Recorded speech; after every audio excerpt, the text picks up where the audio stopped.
Okay, hello everyone, and welcome back to the now third part of the questions and answer series with Saif and myself.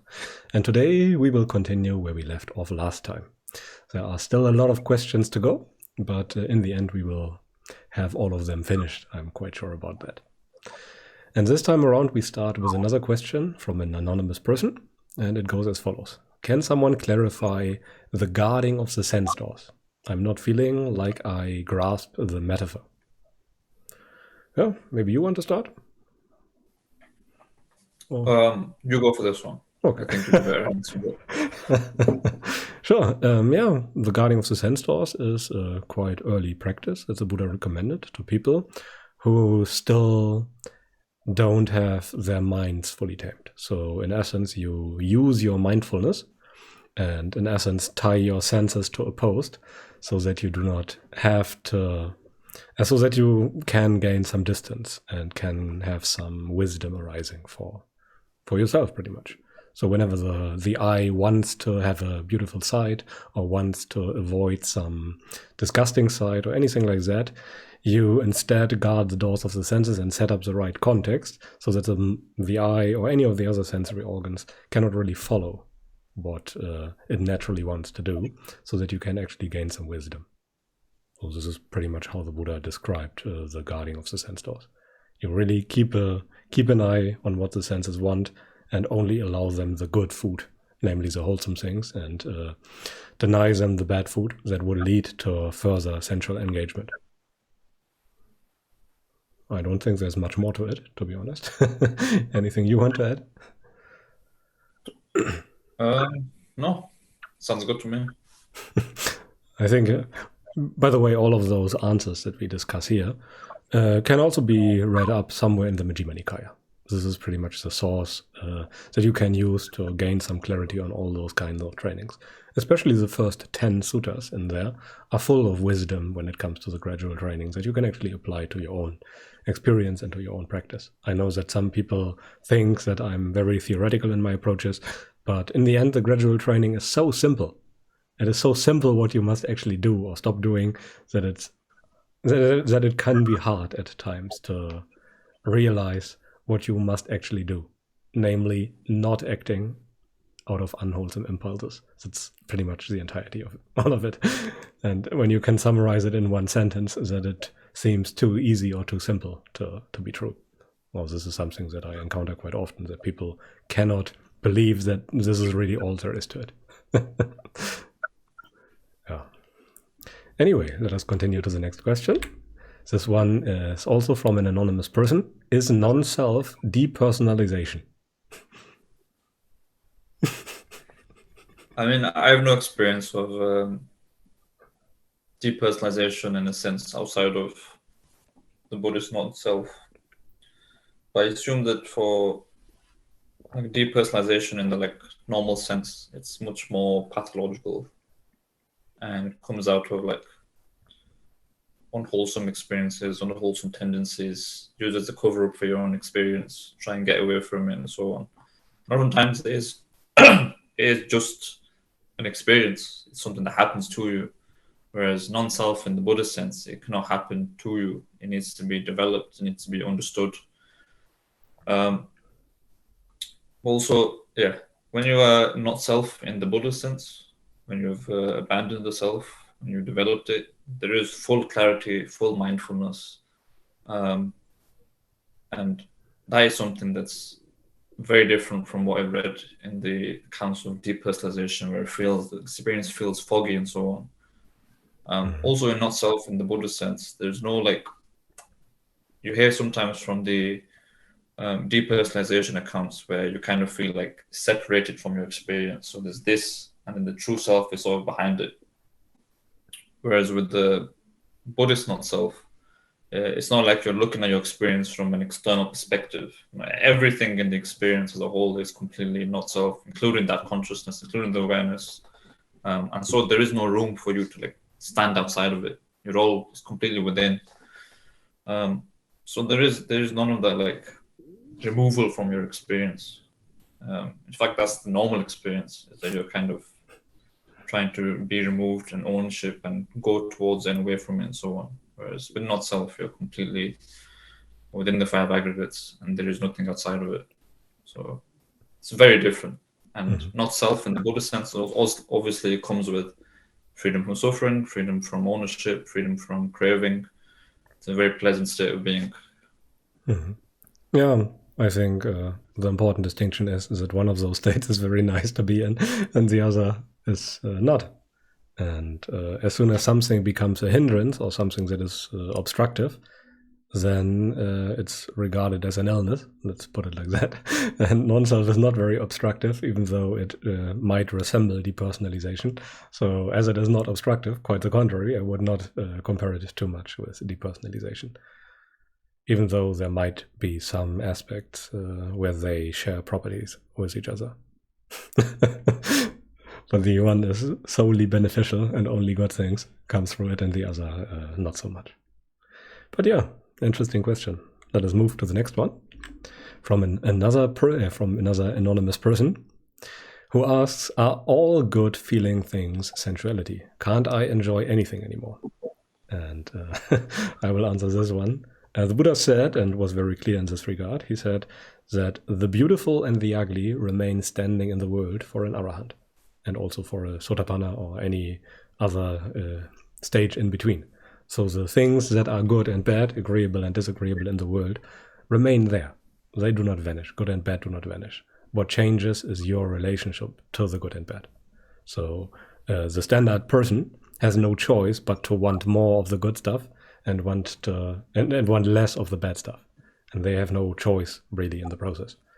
So all the things that are pretty much instant gratification, maybe let's put it like that, are pretty much sensuality and more, but it's a good intuition in my, as I see it for beginners. And all the other things like a beautiful sunset, a nice walk in the park, things that are objectively agreeable but non-addictive. Those can actually be enjoyed in a limited sense, as they are not underlined by wanting more of that. And this is more or less a distinguishing characteristic between sensuality and non-sensuality, pretty much. You cannot avoid experiences. You cannot just cut out your eyes and ears or something like that. You will always see certain things and hear certain things. And this is very important. So it's not about limiting your experience in any way, or not in that way, that you shut out parts. Sensuality is in your attitude. Anything you want to add to that? Yeah.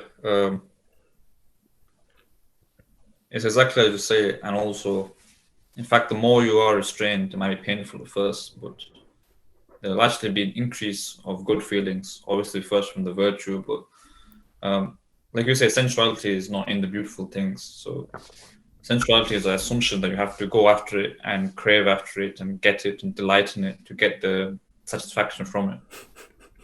So not only will the pleasant things stand in the world, like you said, the beautiful sunset, however, which you can experience without the craving and so on. But even then, like the neutral feeling and very neutral things will start to become pleasant because you're not dependent on having the pleasant feeling all the time.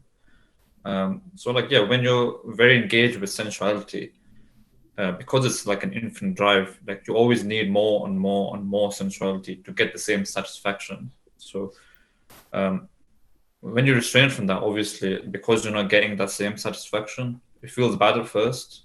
But then because that level at which you're operating starts to drop down, then things that even very neutral, like doing chores, for example, or just going for a walk, or just abiding without distraction, become extremely pleasant. And that's what the Buddha says, like neutral feeling when it's not known, when it's ignored, when you engage with sensuality, it's unpleasant. And when it's known, when you don't distract yourself from it, it becomes pleasant abiding here and now.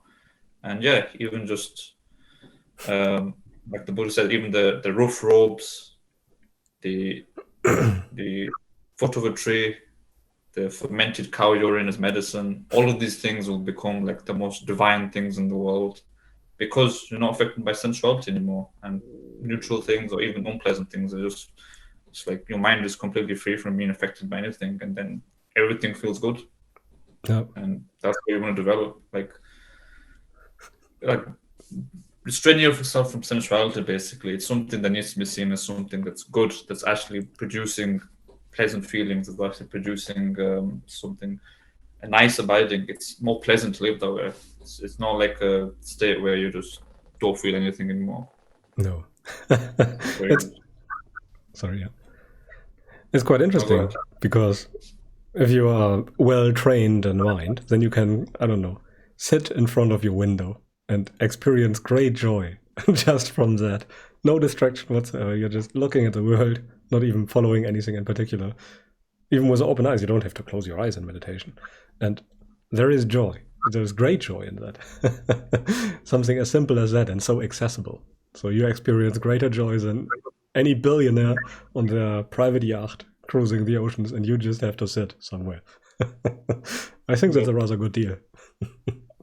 Most people cannot imagine that works, but I think there's also... even like the couples where like people will come and like shout at the Buddha and say some nasty things to him, and then other people they'll be like, people are saying these horrible things to them, but every time that happens, the Buddha's face lights up and he smiles even more.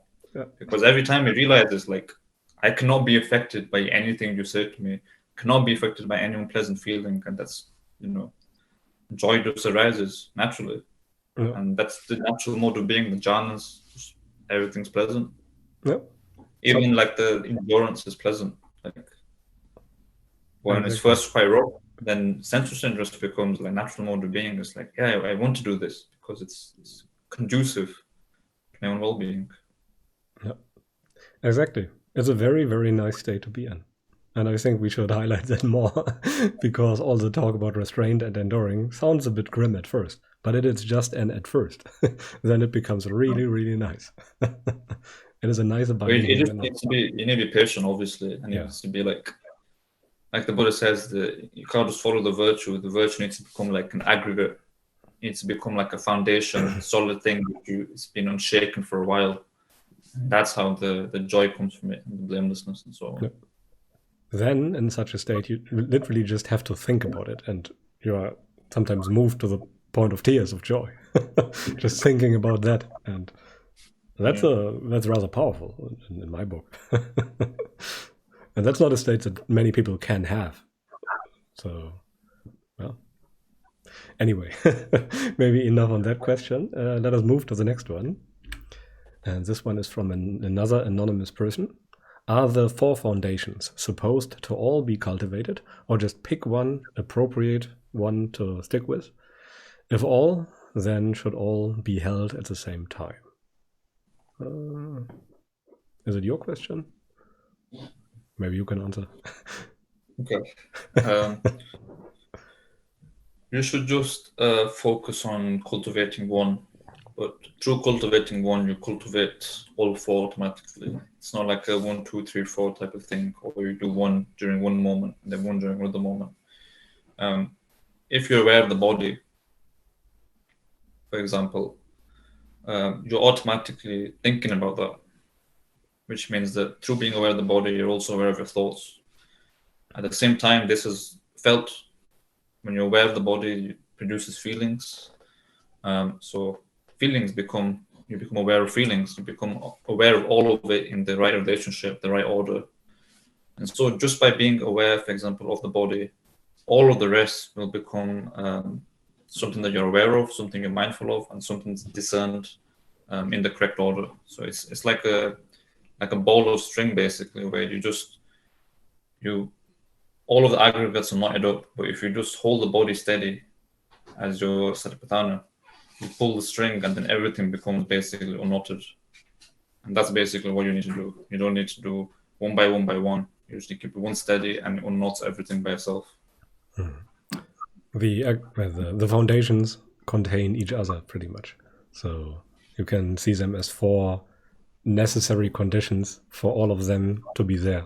So all of them have to be there for the others to be working. You cannot even think about the body without thought, as an example, or think about any of that without feeling, etc.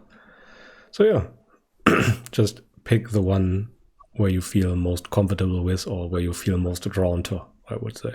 For most people, that would probably be the body, but who knows? The Buddha certainly used the body as a as a standard. And I would assume that he had a good reason for that. Okay, I think that answers this question. Let us move to the next one. Another anonymous person's question: is it fine to just meditate a set time each day and will get to Nibbana like that? That depends on how the question is meant. If it is just about the meditation, and meditation in the sense that most people use it, then no. You cannot just ritualize your way to liberation. You cannot just sit 1 hour in the morning, 1 hour in the evening, and expect Nibbana on account of just that. The meditation that you do, if you want to be liberated, has to transform your entire life. No aspect of your life can be left out of that.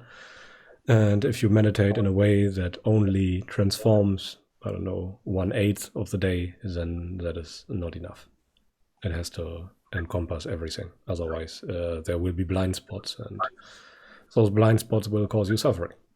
And in that case, if you just meditate 2 hours, there will be many blind spots, and that will lead to big problems. Yeah.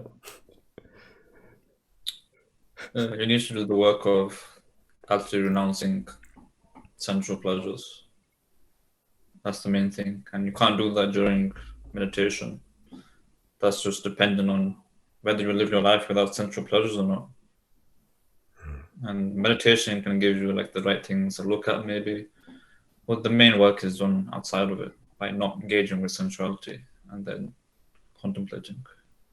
Yeah, that's also something that is very important and that should be stated that way much more often. Meditation is mainly about non-doing, non-greed, non-aversion, non-delusion. You refrain from doing something. You refrain from following certain impulses.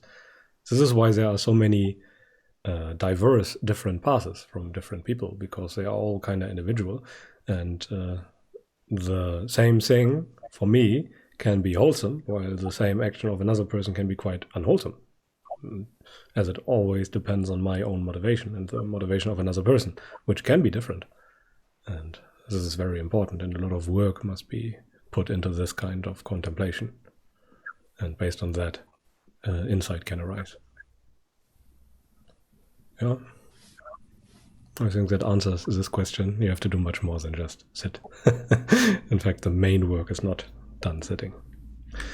Okay, another question of an anonymous person: is nicotine or cigarettes against the fifth precept? This one is for you. I don't think so, but again, the main thing to think about is don't think about in terms of precepts, just think about your intentions, because whether it breaks the precepts or not, if you're doing it out of greed, aversion, distraction, you're doing it out of unwholesome intention, it's going to ripen in suffering right here, right now. So that's the main thing you need to look at. That's same for all like edge cases with the precepts. Just your intention.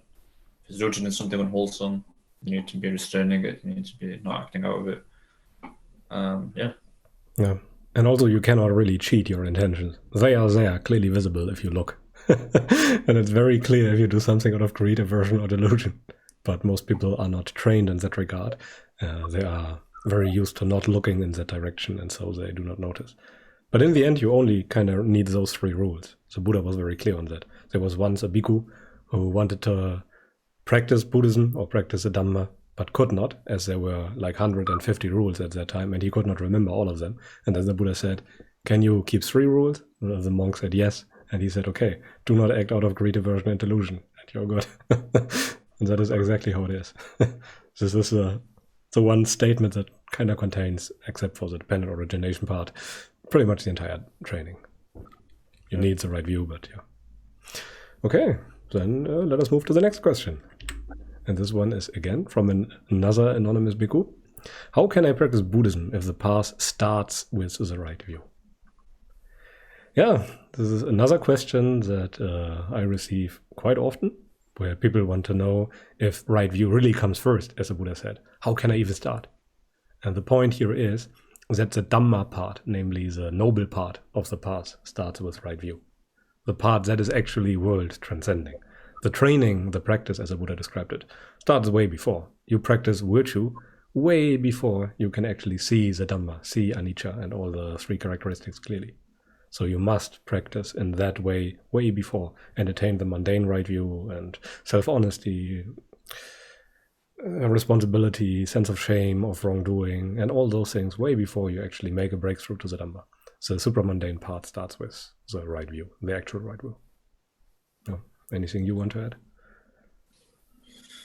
Yeah, the you want to have that as basically a threshold for your experience, that you need to be heedful until you have attained that part, because until you have attained the right view and understood the world transcending part, it means you haven't understood the Four Noble Truths yet, which means that everything you could be practicing could be wrong. You could be getting effects of it, you could be getting karma of it, you could be doing it, but until you have seen for yourself and understood that this is the path, it could be wrong. So that needs to be the threshold for whether you're practicing rightly. So until you have attained the path, the practice needs to be trying to understand what the path is. And you're not going to do that effort unless you have that in mind, that I haven't got the path yet. I don't know if I'm practicing correctly. I need to practice things. I need to be discerning. I need to try different things. Doesn't mean you don't have to be confident in everything you're doing, but you need to always be aware that there's something more. Because the Buddha says, what is the stream? The stream is the Noble Eightfold Path, and stream entry is the one who possesses the Noble Eightfold Path. So anything before that, you're not practicing the Noble Eightfold Path. You could even be practicing all the virtue, all the restraint, all the enduring on the right level, but you haven't touched the root of suffering. You haven't understood it. That needs to be the threshold. And it is a threshold by realizing that I haven't got the path. And that's basically it. That's how you practice Buddhism before you get the path. Heedfulness and the clarity that you know and are very self-honest with yourself, that you have not attained the right view yet, and that you must actually strive towards the right view if your goal is freedom from suffering. Yeah. Exactly. Okay, let us move to the next question. This one is from Richard Sengupta. How to hold focus on a particular subject for long periods of time. I can focus intensely, but only for short bursts. How to focus long enough? This question probably has the assumption that the focusing and absorption techniques, for example, taught in the Visuddhimagga, are something worth striving for, which is something that we are very much against. And I think every person who practices Buddhism according to the suttas is against that kind of practice, as it leads in a completely different direction of Dhamma. If you focus intensely on one aspect of your experience at the expense of all the other parts, then you cannot understand the relationship between the peripheral, which is the condition for the actual. Let's put it like that. So if you just focus on one thing and exclude everything else, then you cannot understand the Dhamma on the basis of that. So I would not worry about focusing for a long time on some subject. I'm not sure if I can do it. I'm not sure I can focus on my breath at a very small point for 2 hours. I'm quite confident I can't, but it's not necessary. So I would not waste energy on that, if I'm perfectly honest. But your overall awareness should be kind of stable and include lots of things, and and you should be firmly anchored on your foundation of mindfulness of choice, or your breath, or whatever. So if you can do that, you are good, but it must not be intensely focused on one point. Anything you want to add?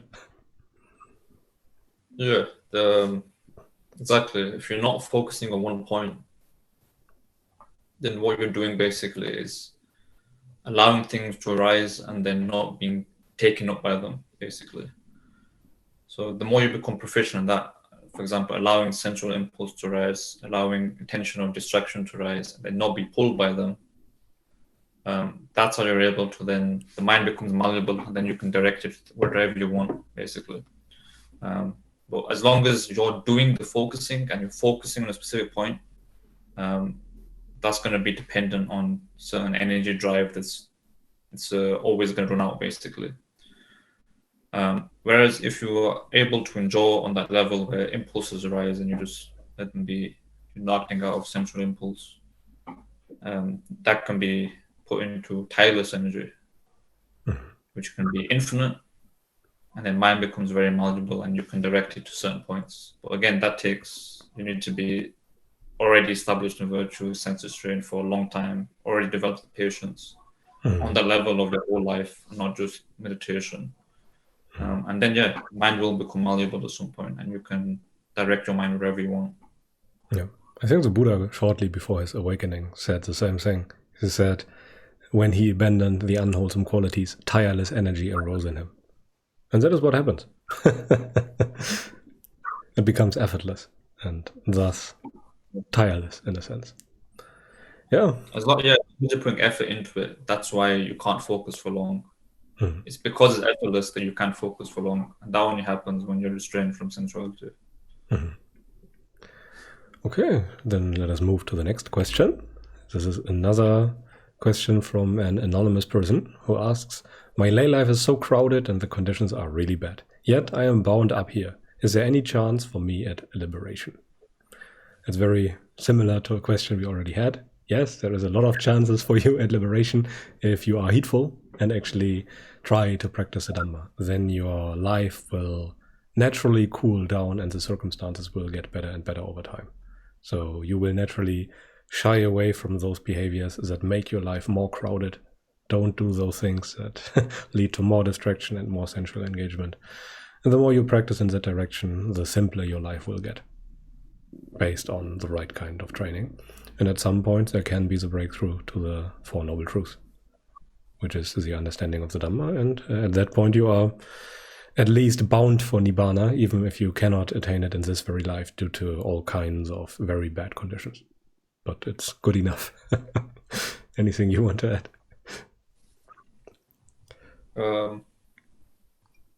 No, that sounds pretty good.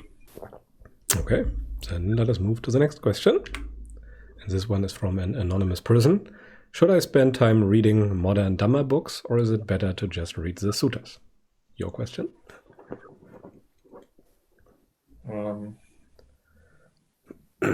I think it's fine to read modern Dhamma books, but like we said before, it needs to be done with the right perspective of that heedfulness that you haven't really understood it yet. And with the right perspective of the heedfulness of not having understood Dhamma yet, you understand that the basis for your understanding is fundamentally going to be the suttas.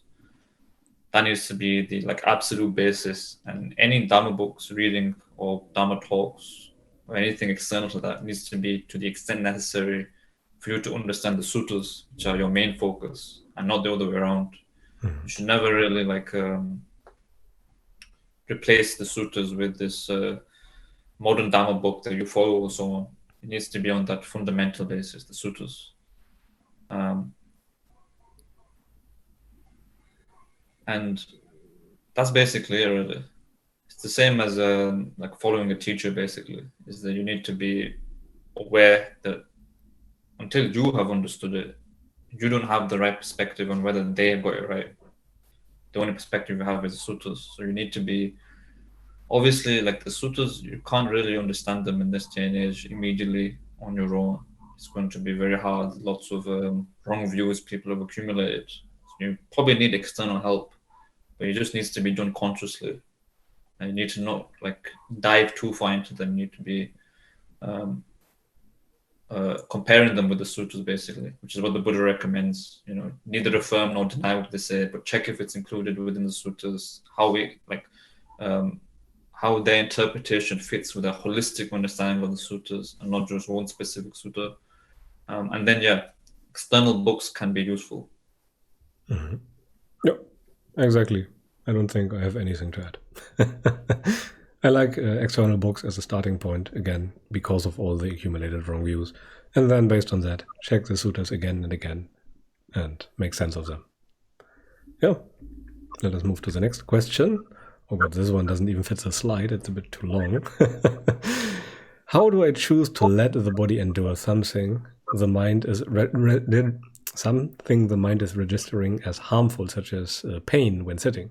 If there's a pain in the leg, the healthier option seems to be to stretch them out. While understanding this habit can be akin to a mouse and cheese, it still seems the more beneficial route there. What argument can I make against that?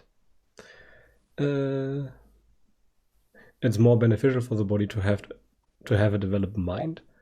I think this person misunderstands sensuality a bit, if I understand the question correctly.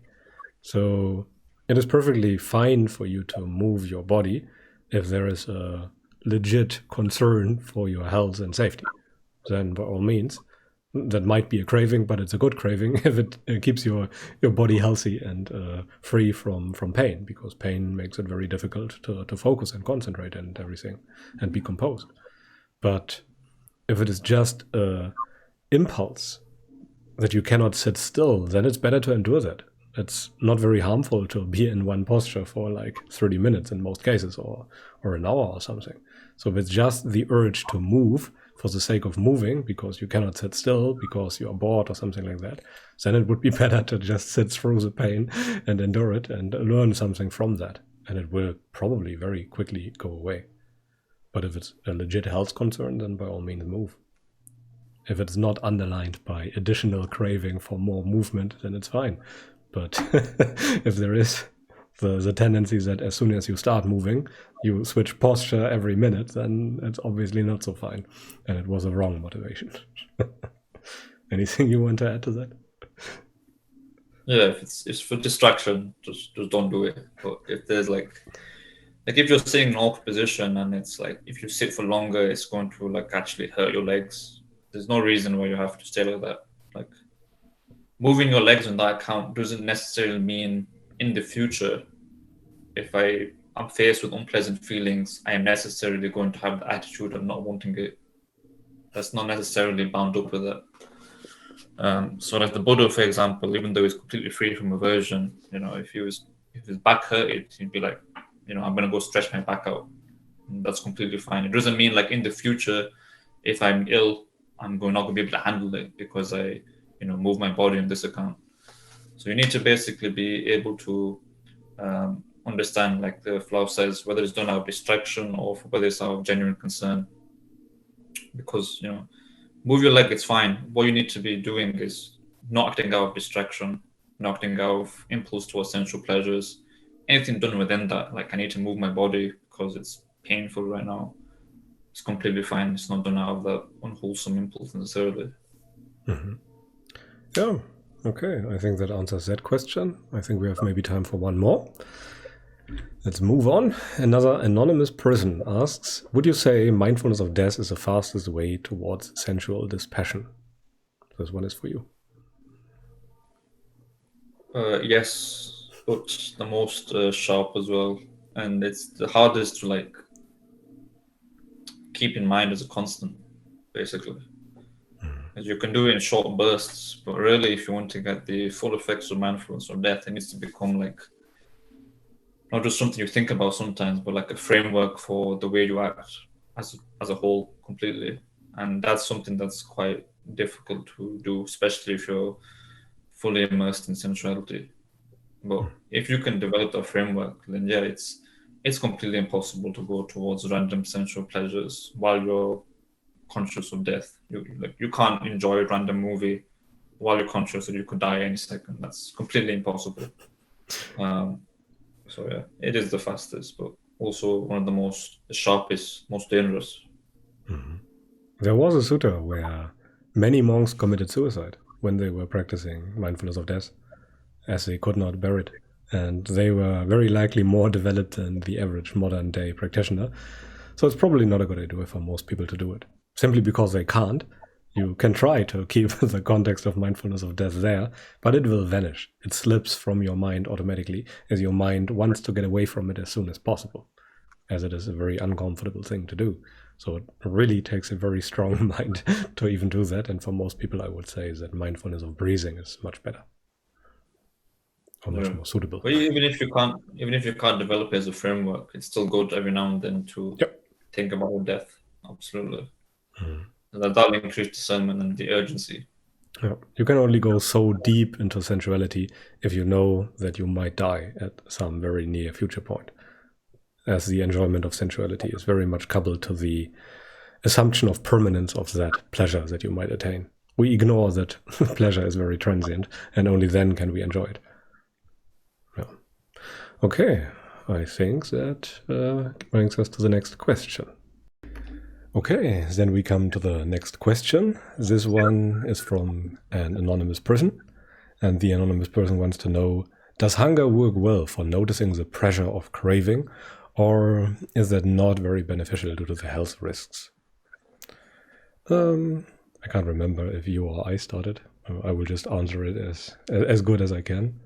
In general, going hungry for a while is quite beneficial, because it can very much show you your very own craving, and it is a very good exercise in restraint, but you should not overdo it.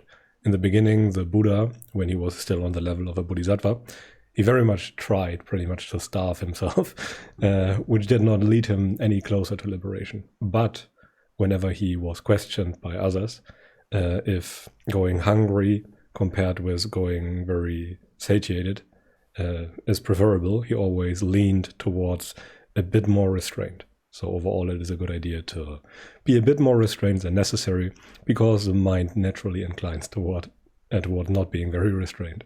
So we could use that as our guide. So does hunger work for noticing craving? It surely does. Anything to add? Yeah, it's very good, especially if you're like already practicing sense restraint and then figuring out further things to restrain. It's also very good. Obviously, the only danger is that you can have like satiation of hunger without it being unwholesome, and so you do have to be a bit discerning as to not go too far, like you say, like the Buddha did, and just enjoy like all hunger forever. You can eat. It's just you have to eat for the right reasons. That's just the danger. But otherwise, it is a very good way to see where your craving is, because hunger is every day, all the time.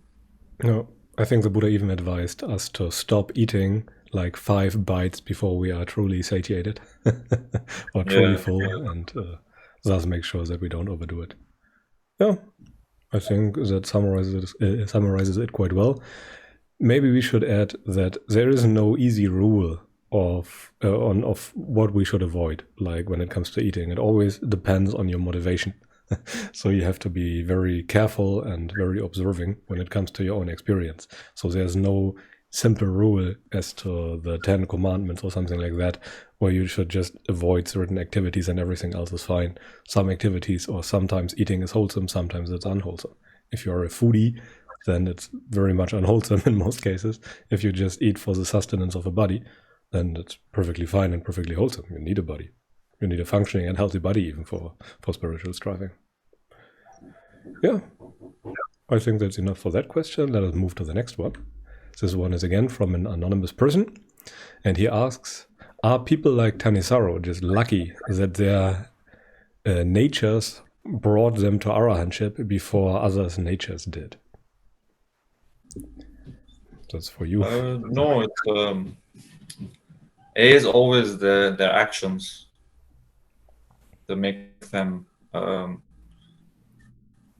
liberated, and even if it's not in this lifetime, obviously this takes, if you haven't seen rebirth yourself, it takes faith, but even then, if they have natures that are more inclined towards spirituality in this life, it will be because of their actions in a previous life as well. So it's always boils down to the actions. You can't just be lucky and become enlightened. It's always down to your choices and your striving. So no, it's not about luck. And if you are born with unfavorable circumstances, or you are in unfavorable circumstances, well, you just have to do the best you can, really, and not just put it down to luck, but take responsibility for them, because like circumstances will always be unfavorable to some degree. Like you won't always have perfect circumstances, and you just gotta take them as they are. No. Yeah, I fully agree. That is the one thing that is very important. Self-honesty and responsibility. And the responsibility is even for things where you think that you had no influence. That is a very uncomfortable kind of responsibility to take, as you can very much think that it was due to cosmic luck that you were born into bad circumstances. But overall, it's much more beneficial to even take responsibility for that and just make the best out of the circumstances you are in. So the Buddha listed, I think, 4 kinds of people, and one kind of person went from the darkness into the light. And this is a very good thing to do. Even if you have bad circumstances, just make the best out of it. And that is a good thing to do. Much better than going from light into darkness. Even if you have good circumstances by birth, you can totally ruin it, even though you have it easier. But yeah. Okay, then let us move to the next question. Again, from an anonymous person. And that person wants to know, why would any mind incline towards a lower realm? Wouldn't it be expected that more minds would be attracted towards the pleasures of the higher realms and higher heavens? Well, I guess that would be natural to assume, but that's not how the human mind works. We typically, at least when we are deeply immersed in sensuality, then we look for very specific kinds of pleasures. So we desire things that we know as immediately pleasing and don't really go for the pleasures that are the result of very weak craving. And the pleasures of heaven are typically associated with very weak craving and very much apart from sensuality. And as we are most of the time as humans immersed in sensuality, those heavenly pleasures don't seem very appealing to us, I think. I don't really know what else to say on that. Maybe you have something? I mean, yeah, that's pretty much it. It's like most people are inclined towards immediacy, and seeing the pleasure of higher realms just takes more perspective. But yeah, if you have more perspective, then mind would incline towards the pleasure of the higher realms. That's why, like, if you have discernment, like you enter the stream, like your mind just automatically goes towards the greater pleasure because you now have the perspective. But you start off with no perspective, so mind doesn't incline towards it. No, it all depends on the perspective. And I think Ajahn Chah gave an interesting simile when it comes to such behaviors. He compared the normal human condition as being a maggot beside a pile of dung. And we always go back for the pile of dung as normal human beings because it is suitable for a maggot to be there. But as soon as your frame of reference broadens a bit, then you notice what you have been doing and can no longer derive any pleasure from that. And so you transcend your formerly very disturbing and bad condition, and now you notice it for what it is. Yeah. Yeah, I think that hopefully answers that question. Let us move to the next one. Today we might be a bit faster. And this one is for you again.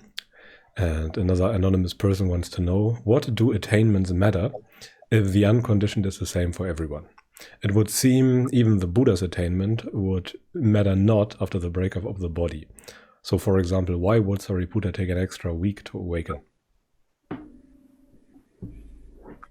The question is kind of complicated. I'm not sure if I understand it fully. I assume what the person is asking is that, you know, if the unconditioned is the unconditioned, it shouldn't be like literally conditioned on a certain amount of attainment and so on. It should be sort of universal. Well, yeah, it is. The liberation is actually the exact same for the Buddha or one of the Buddha's disciples. When you reach it, it is exactly the same. Like the liberation is universal. Arahantship, the extent to which the Buddha is an Arahant and to which Sariputta is an Arahant or any other Arahant is an Arahant is the exact same. But before that, while there are all the fetters that are sort of covering over the sort of like a radiant mind, which is free from all the fetters, the extent to which one is attached to, which is basically the extent to which one is still attached to conditioned phenomena. The extent of the release from conditioned phenomena is the extent of the development of the unconditioned, which is something there is a matter of degrees until you have reached the full unconditioned dispassion. So, for example, if someone is owning Sotapanna, they have unbinded the experience to a partial degree, which means they will be, after 7 lifetimes, reach the full unconditioned release from conditioned phenomena. But because they still have the habits of attachment to conditioned phenomena, those will still have to be released until the full unconditioned has been reached. But then, yeah, once you reach the unconditioned, and especially when you reach Paranibbana, when the body breaks apart, the liberation is exactly the same. Until then, like, the amount of time it takes is going to be different for each person, depending on their faculties and the level of striving and so on. But I don't understand the question fully, so maybe the person can say in a comment and what exactly they mean, and you can say something else. I would assume that the question is maybe pointing towards the fact that the Buddha named certain Arahants to be foremost in certain aspects. Namely that Sariputta was foremost in wisdom, Moggallana foremost in concentration, Kassapa foremost in ascetic practices, and even some of the followers were foremost in expounding the Dhamma. I guess he might be pointing towards that. So why are there differences to be discerned? Yeah, so the liberation is basically to the extent to which one is released from attachment to conditioned phenomena. And that is strictly universal. That's the extent to which that is for any person is exactly the same. But there are like aspects of Dhamma that are related to that, which can be different. So, for example, some people are very skilled at composure, and they can develop all the jhanas and use that as a basis to reach the unconditioned. Whereas there are others who are much more skilled in discernment as a means to reach the unconditioned. And they don't develop the jhanas as much. Maybe they just develop the first jhana fully, and that's enough. People have different ways of actually basically using a certain basis to detach themselves from conditioned phenomena. And that'll be different for each person. And some people develop it more, some people develop it less. But whichever way it's done, the end result is basically the same. Yeah. But some people. I was just gonna say, like, obviously, if you develop composure more, your liberation will be the same as someone who's more wisdom discerned. But that person who develops composure more will be more. They'll be some better to go for advice about composure. They'll be more knowledgeable about that specific thing. And also, like, for example, if you're someone who can develop good composure but you lack wisdom, you should go to someone who has developed wisdom further and is skilled at that, and then you can basically sort out all the deficiencies that you have. But you just need to develop these things to the extent necessary to actually reach the unconditioned liberation. And after you've reached actually the unconditioned liberation, it's quite probable that you will lose interest in developing it further, like developing psychic powers, for example. Like, you don't really need it because you have the unconditioned liberation. Formless jhanas, maybe you don't need them either. Or they will develop naturally. But a lot of these things are not necessary. They can be useful, they can be not useful. Depends on the person sometimes. Maybe one more small addition. Some aspects and some individual differences are not really related to Dhamma. For example, the ability to teach is not necessarily something that is strictly related to Dhamma. Surely you must have understood the Dhamma to be able to teach the Dhamma, but you can gather a variety of skills before you start practicing Dhamma that can be helpful in some regard, like teaching, and then you can be better at that than others. For example, there were people in the suttas, Arahants in the suttas, that had a terrible memory, that couldn't even remember one sutta, and still were Arahants. And that was still good for them, but they wouldn't be very good teachers in some regards. So those individual differences can be discerned, but in the end, concerning the unconditioned, they don't matter. Yeah, I think that was a lot of detail for that question. Let us maybe move to the next one from another anonymous person. And this one wants to know, do you think philosophy is important? That's a very good question. I think Saif can answer that much better than I can, but I will give it a try nonetheless. I think it can be a vehicle in the beginning that guides your interest to the right places and that makes you dispassionate towards many of the teachings that don't lead to full liberation from suffering. So in that sense, it can be helpful. And for teachers, it can also be helpful, as many people have such a background in philosophy, and then you can be relatable to those people. But in and of themselves, philosophy is limited. It will not carry you to the final liberation. At least not the kind of philosophy we have available in the West, for example.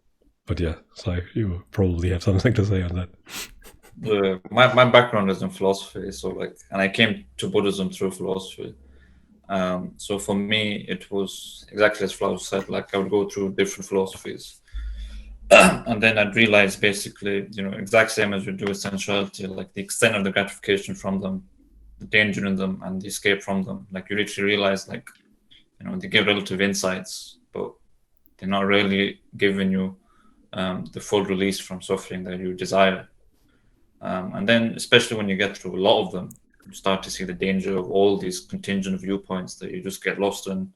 And a lot of people that get into philosophy will just get completely lost in various different philosophies. It's so diverse nowadays, especially, and you get trapped in like random questions, like epistemological questions of logic or metaphysics that are just not important for the goal, which is dispassion and freedom from suffering.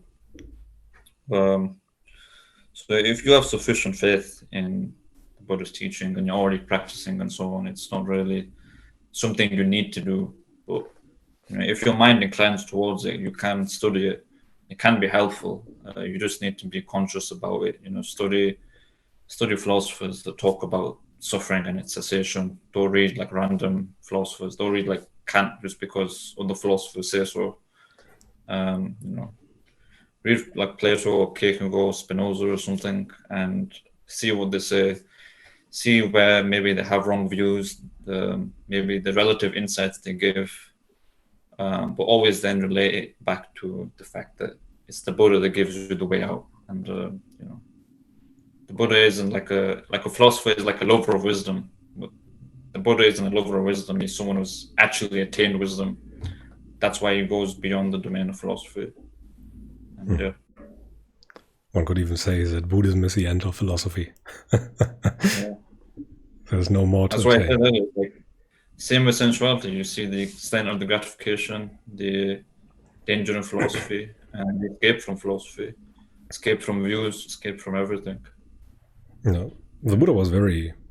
He warned us when it comes to views and opinions and philosophies. There was a simile of the deer herd, and one of the deer herds in the suttas was obsessed with views and philosophies and questions, speculative questions, and that was their hindrance for awakening. They were very, very developed in mind, no question about it. But you can even make fetters or hindrances out of such subtle things as views. So that should be avoided. Yeah, it is like infinite, like this. You can always add another question on. And if you just feed into that impulse, it will just be endless. You have to basically realize what are the wise questions to attend to that will lead to the ending of all questions. And then you don't need to worry anymore.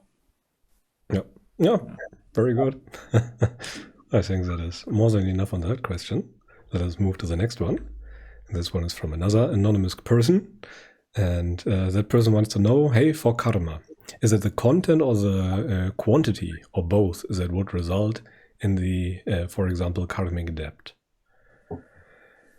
Well, this one is for you. It's just both, and it's also like other things as well. For example, like your level of discernment, for example, will majorly change the amount of like karmic debt you have. So, for example, if you're very untrained, you have very unruly mind, you're immoral, and so on, like a very small act, like a single, like a lie or something. So like a white lie or something, it's like quite small. That if you have like an untrained mind, will could completely ruin your mind, and like the Buddha says, it will make you go crazy and end up going to hell. Whereas someone with like a lot of discernment, they're trained in the mindfulness of the body and so on, you know, they do the same act, and it's like they're like, discernment is like an ocean, and it's like a little bit of dirt goes into it, and it's like hardly noticeable, and it goes away like immediately. So there are a lot of different factors at play with karma. And that's the practical thing you want to be realizing, is that it's not about content or quantity, it's about your level of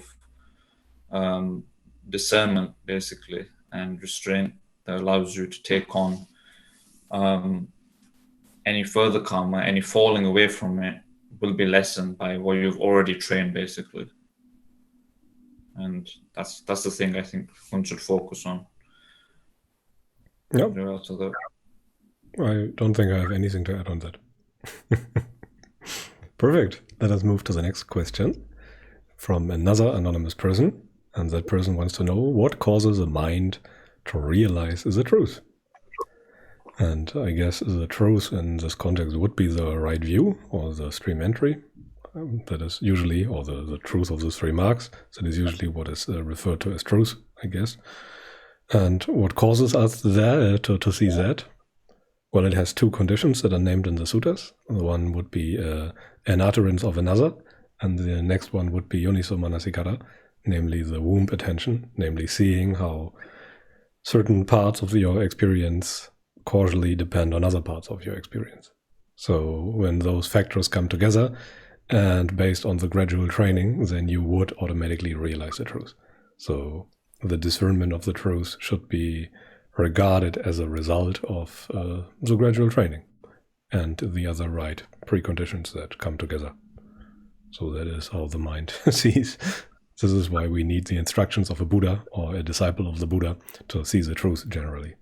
That is a necessary condition, because going for such a long time against the stream without knowing the direction you are aiming for is a very challenging task that is more something that only a Buddha or a Pacceka Buddha can achieve. Oh, anything to add?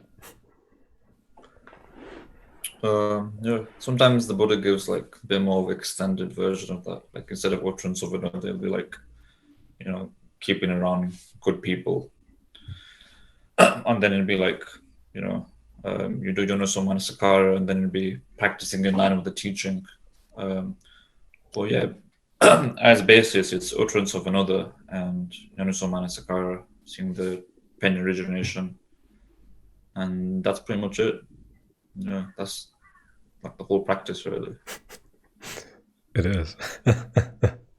Yeah. It's quite simple when you like get down to the heart word. Yeah. But seeing yoniso manasikara is obviously, it's a very soul thing, and you need restraint for it. Yeah, I think that is also a bit of the, let's call it the danger in the teaching. As it is so simple, yet so profound, people have a hard time believing it. That is really all that they must do. That you can summarize it in a few sentences makes it deceptively simple, yet it is deceptively hard to see. It is incredibly hard to see for a mind that is unrestrained. So, yeah, it's simple, so it can be easily expressed, but it's not easy in the sense that you can just do it.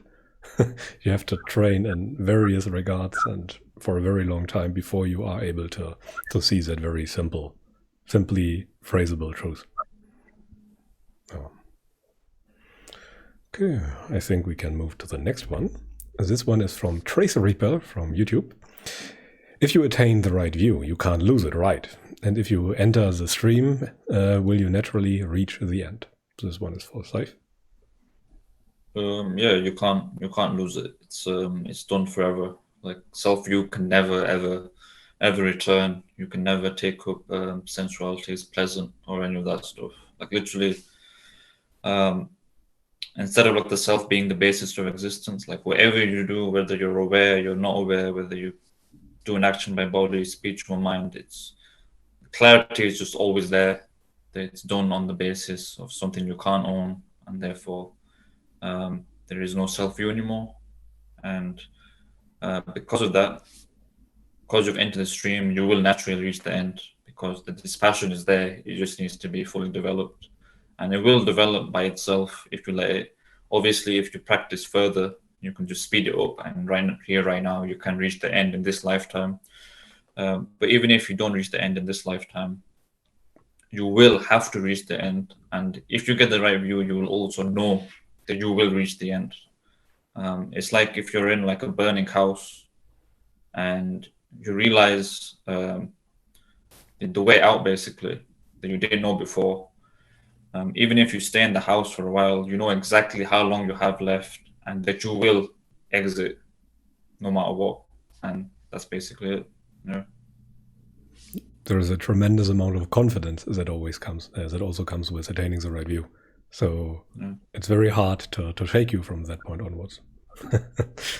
Yeah. Why the Buddha says the Sotapanna has no fear of death, because you know you will reach the end. Like there's no fear anymore about the next lives or anything that can happen in this life either. No. That said, Sotapanna will still shy away from pain. The fear of death is a bit different. So it's the fear of annihilation and anything like that. So you should not misunderstand that. But yeah, the fear of annihilation is something that is always present for a person who has not attained the right view. And it's always lurking in the background, and we must always distract ourselves from that. And upon attaining the right view, that a huge part of suffering is basically gone. And that is the mother of all fears, basically, the fear of death. The ultimate context of life. Yeah, I hope that answers Trace Reaper's question, and then we can move to the next one. Again, from Trace Reaper, and he wants to know, also, how does one remove false ideas while also not repulsing the body so nobody takes up the knife? Is the death contemplation worth the risk? I'm not sure if I understand that question fully, but first of all, taking up the knife is a synonym for committing suicide in the suttas. That is something that should be said. And some monks in the suttas did that. And they did that as a result of contemplating death. Because if you do it wrongly, as we mentioned before in other part of the QnA, contemplation of death is the sharpest and quickest way to liberation, but it is very unsettling. It's very difficult for people to do. So you have to be very careful if you do it and have to make sure that your mind is suitable for that kind of practice. And in most cases nowadays, I would assume that given the reactivity of most people, it is more suitable to practice mindfulness of the body through, for example, mindfulness of breathing or anything like that. So in most cases, that would be more suitable. And how do you remove false ideas? Well, you must contemplate, given the instructions that the Buddha gave us, using pretty much the suttas as your guide. And you must make sure that you align your understanding of everything the Buddha said with the suttas and verify that in your own experience. So when the Buddha talks about feeling and says that a person who fully understands feeling, then he's an Arahant, then you should make sure. Are you an Arahant? Can you still suffer? Can you not suffer?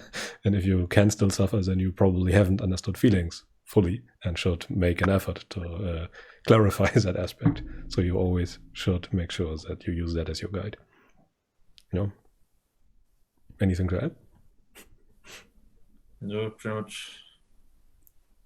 Like you said, mindfulness of the body or feeling or breathing, I think is much better as a beginner.